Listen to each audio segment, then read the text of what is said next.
भारतीय इतिहास के पिता हैं, या आपसे पूछ ले कि भारतीय इतिहास के जनक कौन है, तो कौन था, मेगास्थनीज। उसके बाद में अब अगर आप यहाँ तक आपको मोटा मोटा समझ में आ गया है, तो आपको चलिए थोड़ा सा मानचित्र पर लेकर चलते हैं, वहाँ पे समझ लेगा बिल्कुल इजी तरीके से। सबसे पहली चीज कि जो इतिहास को जो प्राचीन और मध्य और जो आधुनिक इतिहास में बांटा गया था, उसी के क्रम में थोड़ा सा आगे बढ़ रहे हैं। और इसके बाद आप समझिएगा मैप की दृष्टि से।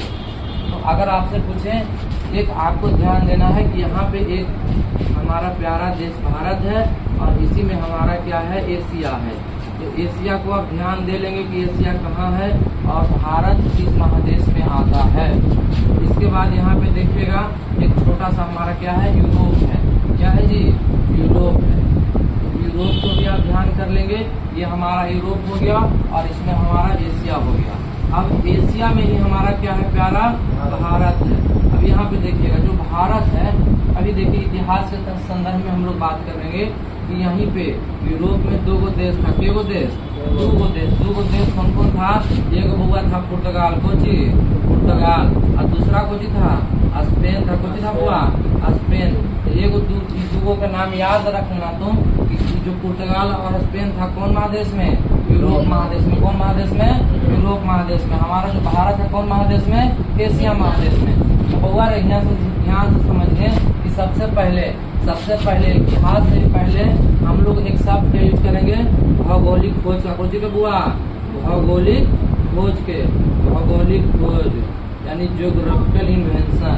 भौगोलिक खोज का माने ई हो जाए बुआ कि सबसे पहले आदमी को जानकारी नहीं था कि पहले धरती कैसा है। सब पहले का ये धरती ऐसा है, यहाँ से चलवे ऐसा जाके गिर देवे, लेकिन ऐसा नहीं था। बाद में खोज हुआ, लोग बाहर निकला तो पता चला कि पृथ्वी क्या है, गोल है। यानी जिस बिंदु से हम चलेंगे वापस उसी बिंदु पर आ जाएंगे। तो ये सब समझने वाली बात है, ये सब बेसिक नॉलेज है, ये सब हम समझ रहे हैं कि आपको आता हो। चलिए अब आगे देखिएगा। अब यहाँ पे देखिएगा, यहीं पे एक हमारा जगह था, यहीं पे एक हमारा शहर था। उस शहर का नाम था क्या, कुस्तुनतुनिया। कौन तुनिया, कुस्तुनतुनिया। कुस्तुनतुनिया एक ऐसा शहर था जहाँ से क्या होता था कि यूरोप के लोग, कहाँ के लोग, यूरोप के लोग और भारत के लोग। अच्छा, यहाँ के लोग इसलिए आए थे क्या है कि भारत में सबसे ज्यादा क्या होता था, मसाला होता था। कुछ होता था, मसाला होता था। जब भौगोलिक खोज हुआ तो लोग आ गया कि एक जगह से दूसरे जगह जा रहा था। उसके बाद यूरोप का जो ये वाला भाग देख रहे हैं, ये वाला जो भाग देख रहे हैं, ये वाला भाग हमारा एशिया से सटा हुआ था। एशिया के जमीन में सीमा बनाता था, इसलिए लोग आसानी से यहाँ आ रहे थे।